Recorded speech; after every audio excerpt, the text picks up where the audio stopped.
You are listening to the E2C Network, where the Auburn family speaks. Great Auburn family, welcome back to Inside the Jungle, your source for Auburn men's basketball analysis and discussion on the E2C Network.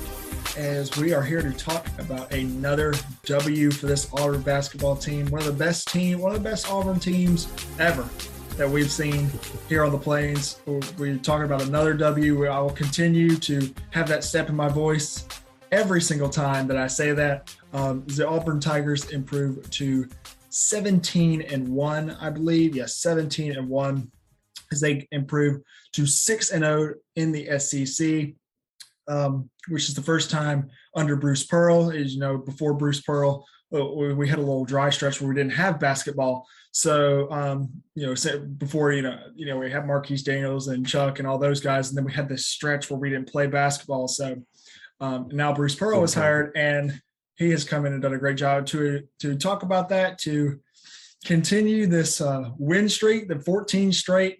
Very excited. So continue talking about that. I brought in my dad and co-host. Dad, how are you doing today? I'm good. It's I say this every time. It's always fun to talk about a win. Yeah. We have had a bunch of wins to talk about, and That's another fun one over an arch rival in a trap game that Bruce made sure everybody knew that it was a trap game, and then he blew them out. He called this a trap game, and a lot of people were like, no, this Georgia team is not that good. As Auburn flounces Georgia in Auburn Arena, 83-60, and it wasn't really that close.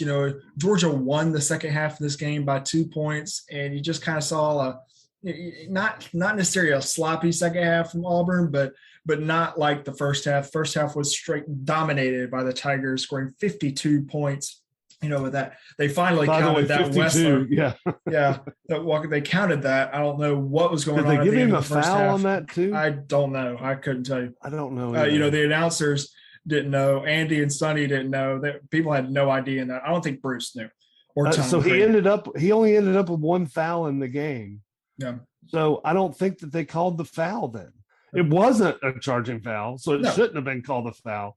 But the fact that they waved it off originally when the ball was clearly out of the guy's hand, it was funny. Anyway, I'm sorry. Go ahead. Let's start. Yeah, this game was extremely, extremely lopsided. You just saw the difference in these two programs, these two teams in this game, especially in Auburn Arena.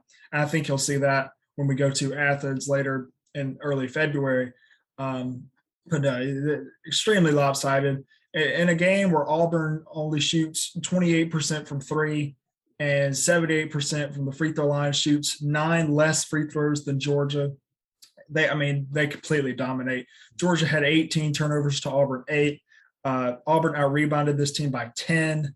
Auburn had more second chance points, blew them out in bench points. Auburn bench was extremely good last night. Had more points to the paint, had more blocks. Obviously, we have Walker Kessler. That's just how it's going to go.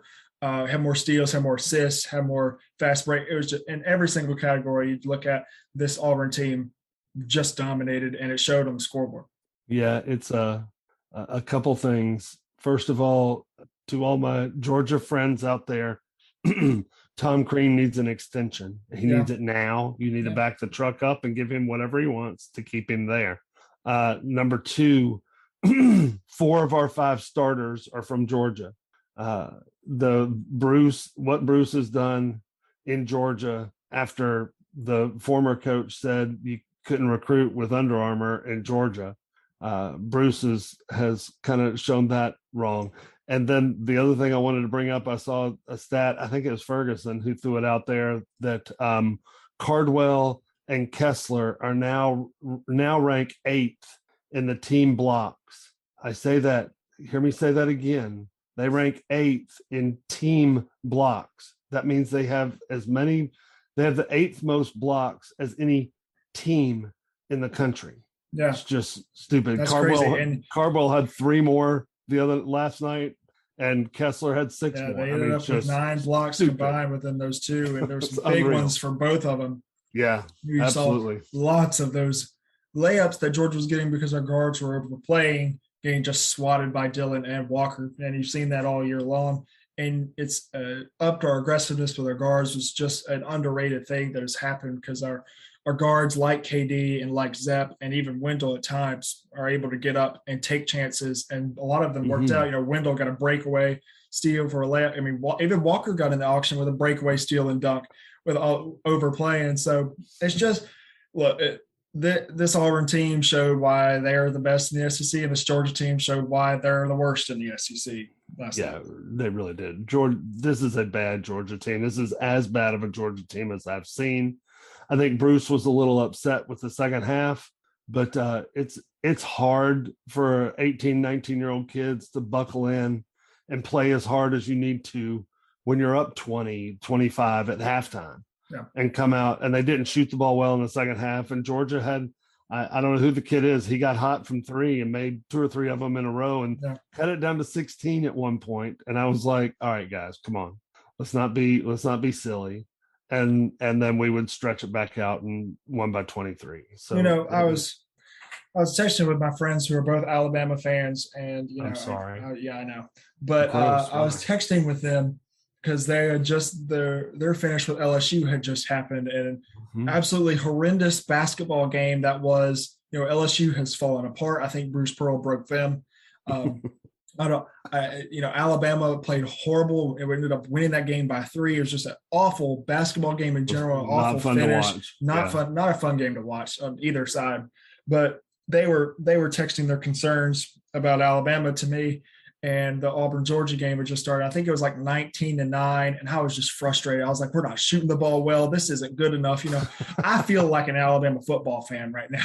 We're up 28-0, and I'm not happy. That's how they are. No, that's how we have turned into when it comes to basketball. And look, I got 2 things to say to Georgia people.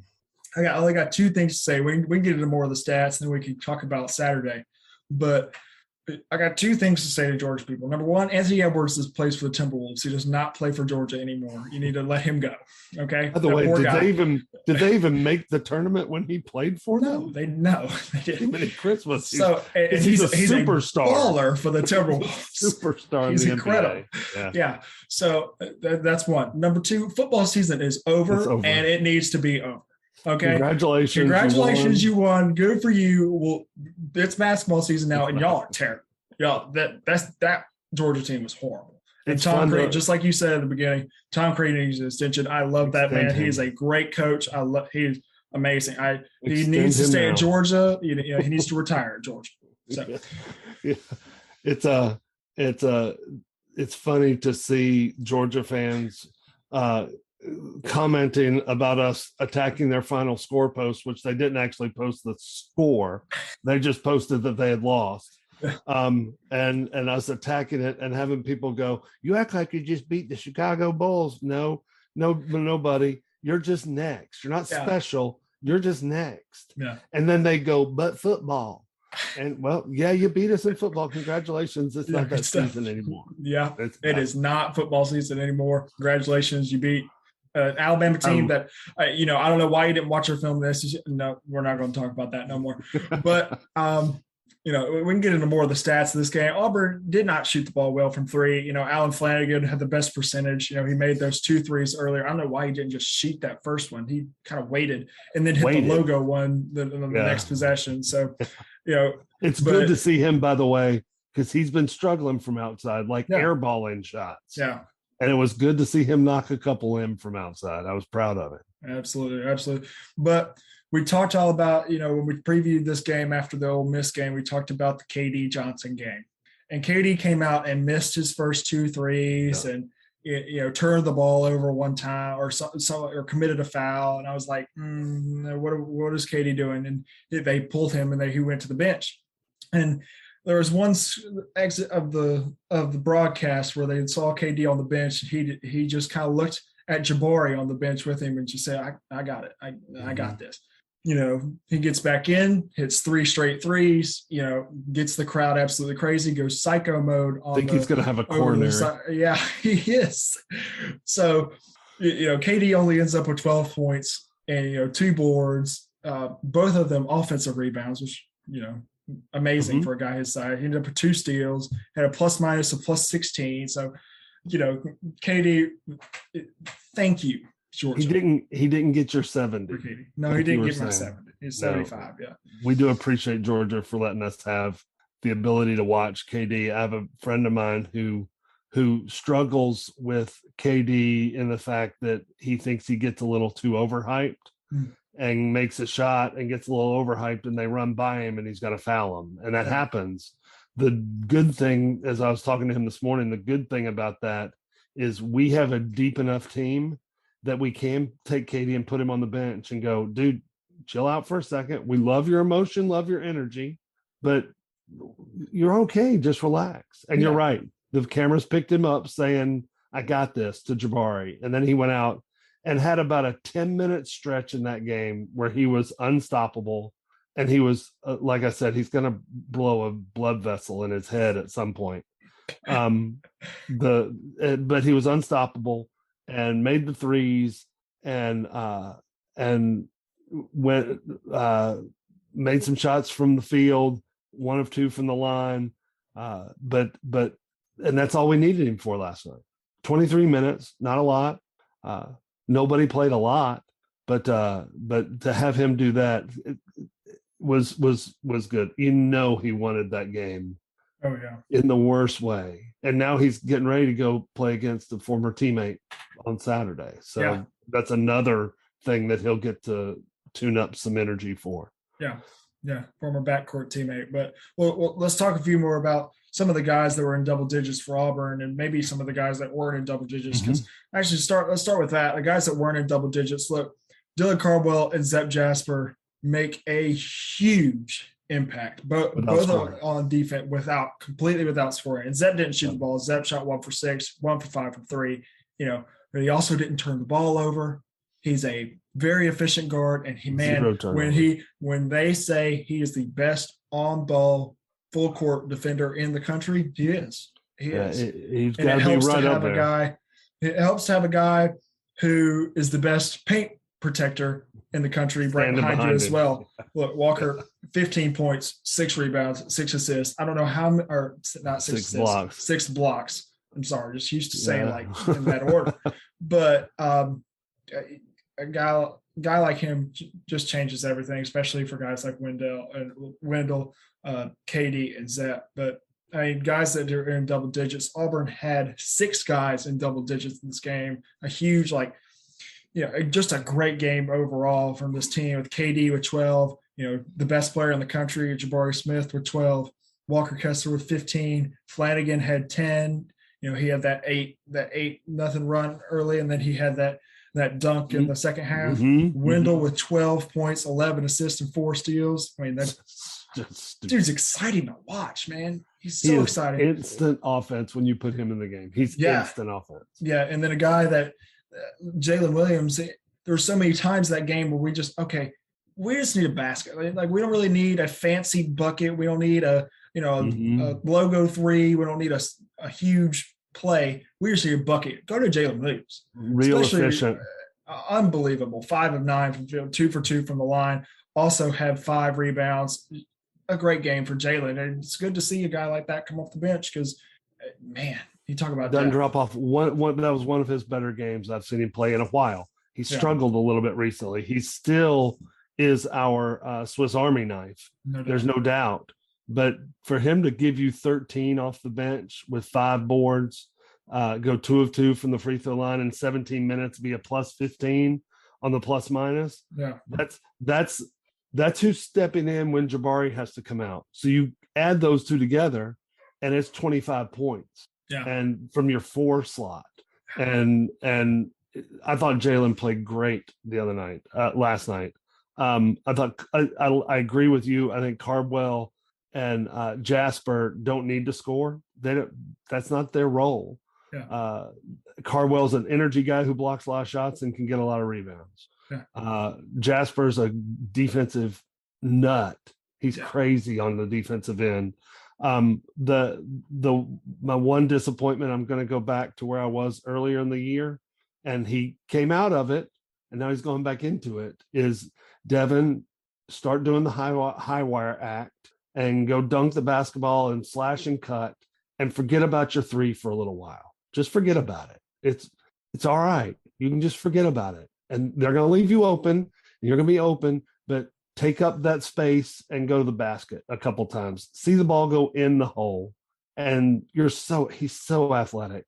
And he had a lob in the first half that was going to be spectacular. And the kid literally shoved him out of bounds with no foul call. Literally shoved him out of bounds. And I was like, that's not good. But he did get his high wire act going and got a bucket on it. But we're going to need more from Devin. He's a good defender, but I don't need you jacking up 3 threes that didn't come close. Yeah. I need you to get buckets going to the bucket. Yeah. I was texting with you during the first half, and this was before Auburn made their big run to go up big at the end of the first half. And I was like, Devin looks like he just needs one of those lobs. Mm-hmm. And, he had that one where he got shoved out of bounds. He got one where it was a little bit off and he had to come down with it and then missed the layup. And then he got blocked on the layup. And then it was like, okay, I think Devin just needs one of those. And he did get one of them. It was an absolutely amazing no-look pass from Wendell Green off the screen. Awesome. It was like Jared and Malik, back in 19. But I think he just needs one of those. I think he needs one of those early in the game. Get his confidence. I agree. And I think had he not gotten shoved literally out of bounds when going for that first one, I think his whole game changes and he probably makes 2 of 3 from 3. Yeah. And he's got that confidence going. He had one, he had a breakaway where KD ended up pulling up from 3 and draining it. But had KD thrown the ball up towards the rim, he had a breakaway alley-oop dunk. Yeah. That he just, the pass just didn't come. KD made a nice shot and probably the right shot. But I want to see Devin do good. I really like the kid. I really like what he provides on defense. He's a really good defender. He gets in people's head, and we're going to need him Saturday. Yeah. We just need him to get one dunk early, and maybe get fouled and go to the line. He's a good free throw shooter this year. Knock down a couple free throws. Just see the ball go in the hoop, and then you can start shooting the threes. So, but yeah, those are the ones I wanted to make sure I pointed out. I will point out that Bruce Pearl was none too happy about the way Georgia tried to get Jabari out of the game early. I don't know if you've heard his post-game comments. No, he had to cut himself off. Yeah, I would say, look, and I wasn't going to bring it up, but I was very impressed with Jabari because there's a certain level of basketball player that you have to be to know that an opposing team is trying to do that. Yep. And obviously, Georgia was trying to do that. And I think a lot of teams are going to try and do that with Jabari's foul history and with Walker's foul history. I think they would try to do that with Kessler. But when on the very first possession, you saw number 23 for Georgia kind of bump Jabari. And you saw Jabari's mindset go, okay, what is this? And then they went down. I think we made a layup or something and came back down. And right as that guy was trying to post up, Jabari gave him a shoulder to the rib. Yeah. And it hurt that guy. And that guy was shaken up immediately for about 5 minutes. And you just kind of saw Jabari go, okay, yeah, you're not going to do that to me. Yeah. I'm not the guy that you're going to push around. I'm not the guy that, and he never ended up posting up Jabari for the rest of the game. No, I wouldn't either. He took a shot to the kidney. Yeah. But so what I noticed though, and I agree with you because a lot of hothead younger freshmen would have because Jabari popped him and the guy kind of doubled over and Jabari was walking away and the guy got up and came and said something and kind of started getting Jabari's face. And that would have gotten under the skin of a lot of freshman kids. It didn't with Jabari. And he needs to know that's what people are going to do. And I think I posted on Twitter, don't tug on Superman's cape, or you don't go up and wag your finger at Michael Jordan during a game. You don't give him a reason to go, well, I need to put 20 on you. Yeah. And that's because Michael Jordan, when he played, looked for that. He sought that out, trying to find guys that were disrespecting him so that he could rev up and put 40 on you in a half. Jabari's that type of guy that you piss him off, and I don't know if he plays better angry or not, but you just don't do that to that type of a kid, especially after you've seen him not really give in. He's not letting you in his head. Yeah. And well, after that, it's over. After that, right after that happened, and after that dude was shaken up for a little bit and the whistle blew, by the way, the ref all the way across the court saw that and had to blow his whistle after the guy was shaken up. Like, it's so bad. And then, but right after he's shaken up, he's walking right at Jabari. He wants a retaliation from Jabari Smith. That's what he's been told to get is retaliation from Jabari Smith. Absolutely. Yeah. And Jabari's a pro. Jabari's not going to retaliate because he wants to go for 12 points and 7 rebounds in this game, and he did. Yeah, and Bruce was highly irritated. Made a comment in the post game about how he didn't think it was cool how people were trying to get. He didn't like that people tried to get the best player of the other team out of the game. Yeah, and then he said, "I better not say anything else because I'll get in trouble." Mm-hmm. And I was like, "Wow, he's really." Really upset about the way people are poking and prodding. And it's obviously happened for several games now because it's made him mad. It's made Bruce mad enough to say something. Hey, Auburn fans, I want to take a quick timeout from this episode to bring your attention to something very special. Here at the E2C Network, we pride ourselves on bringing you the best content for Auburn fans out there. And best of all, it's free to you. But just because it's free doesn't mean there aren't costs, especially when you have a library of hundreds of podcasts, videos, blogs, and more. Many of you have reached out and asked how you can support this network in the past. Well, now I have your answer. It's called the E2C Network Booster Club over at patreon.com/E2C Network. There you'll find a membership monthly reward system where you can sign up for as little as $1 and get different perks at different tiers. Some of those perks include things such as apparel, eligibility to join us on future podcasts, recognition as an E2C Network booster, exclusive communications, and bonus content that is available nowhere else. If you love this network and want to help us keep producing podcasts like this one, please head on over to patreon.com/E2C Network to join the E2C Network Booster Club. You can also get there by going to our website, e2cnetwork.com/support.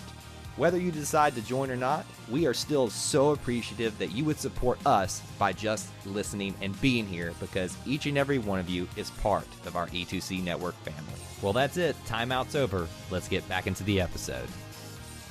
And I know we're going to spend a good amount of time talking about Kentucky and the game on Saturday, but that is an issue that John Calipari has dealt with for years and years and years. People used to go at Anthony Davis. People used to go at John Wall and DeMarcus Cousins. People would go at Karl Anthony Towns and Willie Cauley-Stein. Mm-hmm. People would go at Jamal Murray. People would go at Jason Tatum at Duke. I remember Brandon Ingram at Duke, Jahlil Okafor at Duke. People used to go at Bryce Johnson at North Carolina. Try to get under their skin. Marcus Page at North Carolina. Yeah. All these really good players that make really big impacts. The other coach, especially as of a less inferior team like Georgia, as always, but as a much less team, the coach of the team is trying to give his team as much of a advantage as he can and a chance as he can, especially in that environment, especially against a team like Auburn. But Jabari wasn't having it, and apparently Bruce wasn't having it in the postgame. No, he was not.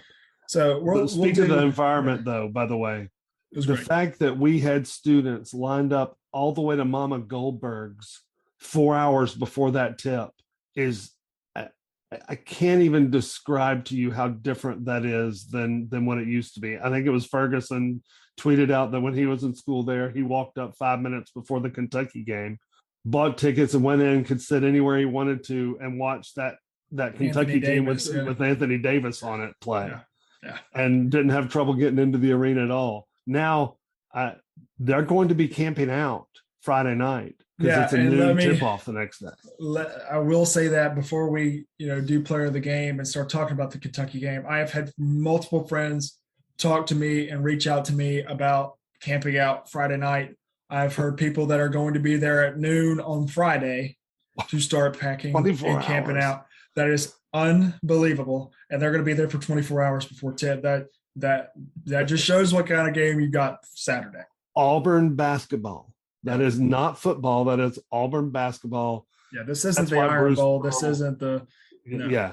This is a huge game, but this was against a bad Georgia team Wednesday night at 8:00 at night on a school night, and they were lined up all the way to Mama G's at 4:00 in the afternoon.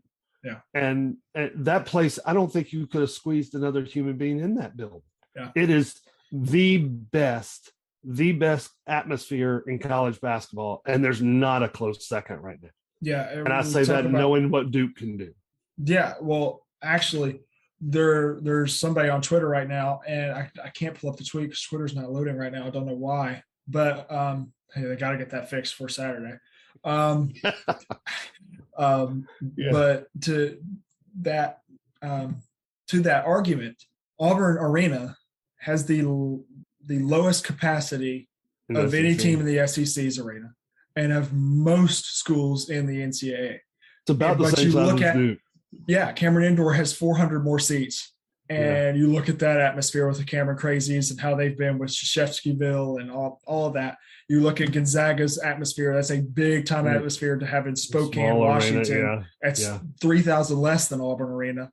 You look at these small arenas. It's not about the small arena. It's about the people. It's about the energy. And it's about putting students in the best seats in the house. Yeah, they did. Somebody tweeted out the other day, I haven't been an Auburn basketball fan for long, but man, Auburn's giving the students 3/4 of the best seats in the building. That's unbelievable. And it changes the atmosphere.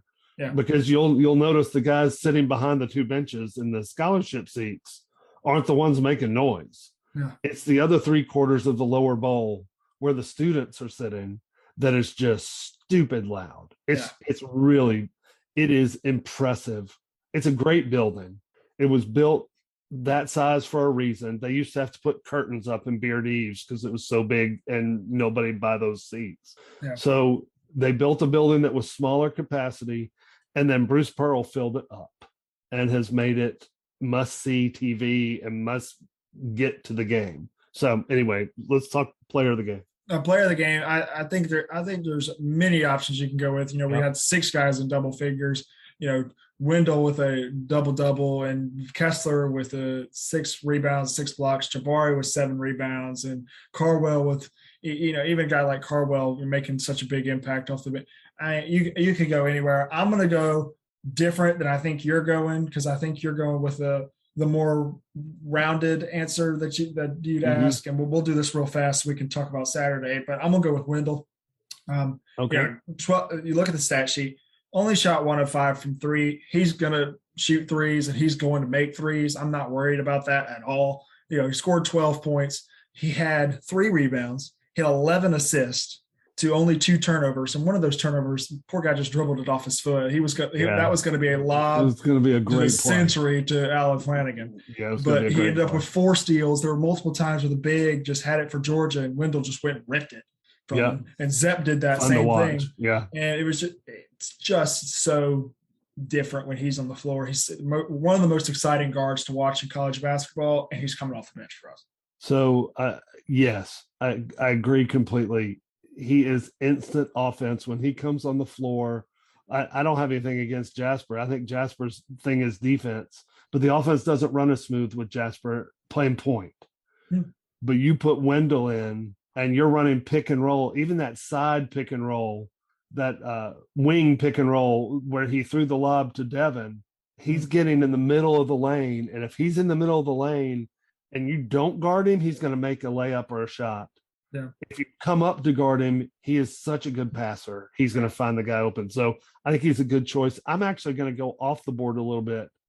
Kessler would fit easily, but I'm going to go with our Swiss Army knife and Jalen Williams, who played 17 minutes and had 13 points, 5 of 9 from the field, 1 of 3 from 3, 2 of 2 from the free throw line, had 5 boards. Again, Swiss Army knife type of performance. and I don't think he's played well against in the last couple weeks when he's come in. So to see him come in and really light it up, I'll go with Jalen as the player of the game. It showed what kind of balanced game that this Auburn team had, scoring 83 points, and a guy having 15 points, 6 rebounds, 6 blocks, and does not get mentioned for player of the game. A guy having 12 rebounds, 12.7 rebounds doesn't get mentioned. A guy who transferred from there and scored 12 points and had 2 rebounds and 2 steals doesn't get mentioned. But it just shows that this Auburn team is incredibly balanced, incredibly deep, and we're excited to. Both players of the game come off the bench. That's right. Big time game for the bench. Yeah. Let's put this less inferior team behind us, and let's talk about Saturday. We talked about the atmosphere on Saturday is going to be unbelievable. And you want to know why? Because it is the biggest regular season game in Auburn basketball history. Because you have the chance to be number 1 in the country for the first time ever on Monday if Jesse Newell finally caves. He's not good. We're going to be ranked. We're going to drop a spot if we beat Kentucky. He's going to put us at 10. But Kentucky was ahead of us. So if he had us at 8 and not 9, we would have been first because of the point system. We were only 4 points behind Gonzaga. It's stupid. But let's talk about this Kentucky team. This Kentucky team is incredible. One of the better Kentucky teams in at least recent memory that Calipari has had. Calipari struggled with kind of meshing his guys together as of recent. In the past, especially in the SEC, he could just get all this talent, especially when he had that one team in 2014 where he had, Devin Booker was coming off the bench on that team. 5 or 6 NBA All-Stars on that team, didn't he? Exactly. So, he could just blow through everybody then. This, it hasn't been the case as of recently, and with the SEC getting better and better. Got swept by Alabama last year. He hasn't beaten Auburn in Auburn Arena since I believe 18, and he's only won 1. He lost the previous 2 there. So he's got to have a team that meshes together well, and it's also more experience than just having a bunch of talented freshmen. And he's got it with this team. This team is really good. This team is really deep. This is the second best team in the SEC, and there's no doubt about it.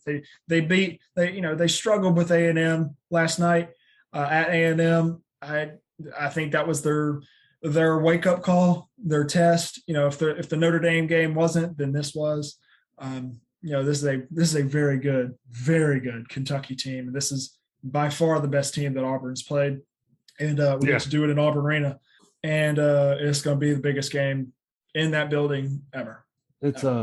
It's a really exciting to be able to figure out to be able to see a team like Kentucky, who is as talented as they are, but they're, like you said, they're not all freshmen this year. They've got some older kids on that team, and to be able to watch the matchup and kind of see the 2 coaches go back and forth will be a lot of fun. It always is fun. They're 2 really good coaches. When you have the matchup like this and the rankings like it is and the standings like they are, and these 2 talented teams playing as good a basketball as both of them could be playing right now is special. Let's talk a little bit more in depth, and we don't normally talk about, as in depth of our next opponent like we're doing right now, but this game is different. Big game. This is the biggest game of the season, and will probably be the biggest game of the season until it's win or go home. So let's talk a little bit about this Kentucky team. You can't talk about this Kentucky team without mentioning Oscar Tshiebwe. He's their big guy. He's averaging 16 points and 14 rebounds. And yes, you heard me correctly. He's incredible. He's shooting 66% or 61.6% from the field right now. Most of those are dunks and easy layups. Dude's playing a lot. He's playing almost 30 minutes a game, which is actually a third on their team right now, if you think about it. They're not as deep as Auburn. No, they're not as deep as Auburn. I don't think any team in the country is as deep as Auburn. No. But Tshiebwe is a legit National Player of the Year candidate. Yeah. You do 16 and 14 in the SEC. You got a reason. You got a reason. I think Jay Billis last week on the on the College Game Day, he chose Sheboy as the player of the year so far. Yeah. And then he did his 94 feet with him, which was an interesting. Dude speaks like 9 languages. He's brilliant, and he is dominant. It's going to be really fun to watch him and Walker Kessler get together, because he's not as tall as Walker. Yeah, he's not long, but he's built. He's got shoulders and arms that are huge, and he knows how to use them. So it'll be really fun to watch that matchup. Yeah, and I'm excited to watch for that matchup. That's gonna be special. Then you're looking at a guy like Ty Washington and Auburn, really close to get. This was between Auburn and Kentucky. A guy like Ty Washington would start at point guard for Auburn. Mm-hmm. He would play a lot. He's averaging 31 minutes a game, which is just a ton, but averaging 14 points. And he is special. He's really good. That's another top pick in the NBA type of guy. He's your score first point guard. Yeah. Yeah. He looks to score when he drives. The other point guard is the pass first point guard, the kid out of Georgia. Xavier Wheeler is another just pass first point guard, like you're seeing.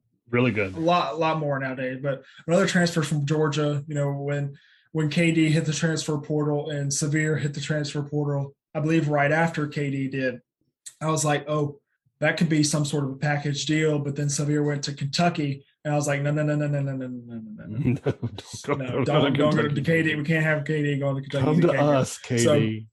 So, but I mean, you're talking about veteran leadership with this guy, like Jacob Toppin, who brother's pretty good. Brother's pretty good for the Knicks right now. Obi Toppin's brother. We talk about Keon Brooks, who's been there forever. He, I can remember him playing against Chuma Okeke. Yeah. But playing his best basketball. Killian Grady has been playing his best basketball by far as well, a guard. He's averaging 30 minutes a game. Xavier Wheeler's averaging 29 minutes a game. Keon Brooks is averaging 22 minutes a game. They are really top heavy. This is going to be a star versus star type of matchup. And I think Auburn's depth and it being in Auburn Arena will be huge at the end of the day for Auburn. Yeah. They like to get up and down the court. They're going to push it. I don't think that bothers Auburn. I think Auburn would enjoy getting in a running battle with them. I think Auburn is better defensively. And I think Auburn is a much more complete team than what they saw the other night in College Station. So I think if they play like they did against A&M, Auburn will handle them fairly easily. Yeah. I don't think they'll play like they did against A&M. I think they'll play something in between what they did Tennessee, which they were unbelievable against Tennessee, but that was at home, and A&M, which they struggled a little bit. I think we talked a little bit pre-show about they left College Station last night. They are interviewing Calipari. He said, we'll get home 2:30, 3 o'clock in the morning, so I can't practice them on Thursday. And so we'll get practice on Friday and then fly down to Auburn for an early Saturday game. So hopefully the road will be long for them. Yeah. And they won't have as much energy, and our guys will feed off of what I would think you could probably light the entire city of Auburn with the electricity that's going to be in that building. Yeah. Tough week traveling, especially for Kentucky, going all the way to College Station on Wednesday, getting back late Wednesday night, can't practice Thursday, and then practicing Friday, immediately coming down to get a hotel for a noon tip-off against Auburn on CBS. But look, I'm excited. This is the first game of the season that we're going to do a prediction for. I don't want to look on this as a bad idea. Maybe if these predictions go well, then we'll keep doing this. But if they don't go well, we will never speak. We will never do this again. But this is a really good Kentucky team. It is by far the biggest game in Auburn Arena history. It's the biggest game of the regular season. It's the biggest game in the SEC this season by far. These are the two best teams. Kentucky is a really, really good basketball team, an extremely well-coached basketball team, just like they always are. Mm-hmm. We're going to have to play our best game of the year. And to do that, we're going we're going to have to shoot the ball well. We're going to have to not turn the ball over. We're going to have to start fast. We're going to have to push the ball up the floor. I don't know if we want to get in a running match with a team like this, but, I wouldn't mind it, especially with Shibwe. I would much rather trust Kessler getting up and down the floor than Oscar Shibwe. I don't know how I would trust the guards against, Washington and Wheeler, but I would trust them on the defensive end, especially Zep, especially KD. So I don't know. This is a really, really good basketball team. This is you're struggling. Come on now. Come on, you can do it. I don't know. I'll say Auburn by 7 in a more of a low scoring battle. I'll go 71-64. Auburn. Okay. Yeah, I agree. I think if you hold them to 64, we win. Yeah. I think we'll score more than 70 at home. We've been scoring more than 80 in most SEC games. I don't think that we get that high. I would say I'm going to go Auburn 79, Kentucky 71. Okay. So 79-71, Auburn by 8. And I think you're right. I don't want to get in a run and gun battle with them because I do want to be able to set up the defense, just because as a big guy playing basketball, I can't wait to watch Kessler and Shibwe battle down low. Yeah. And I hope that the referees I just pray that they're decent and let these kids play, because there's a lot of NBA talent that's going to be on that floor. And if you call every foul, then it's going to be a free throw shooting contest. And although we shot almost 80%, 78%. That's not good enough. He would tell you that's not good enough. Got to shoot 80. Yeah. I think that I watched a little bit of the A&M game.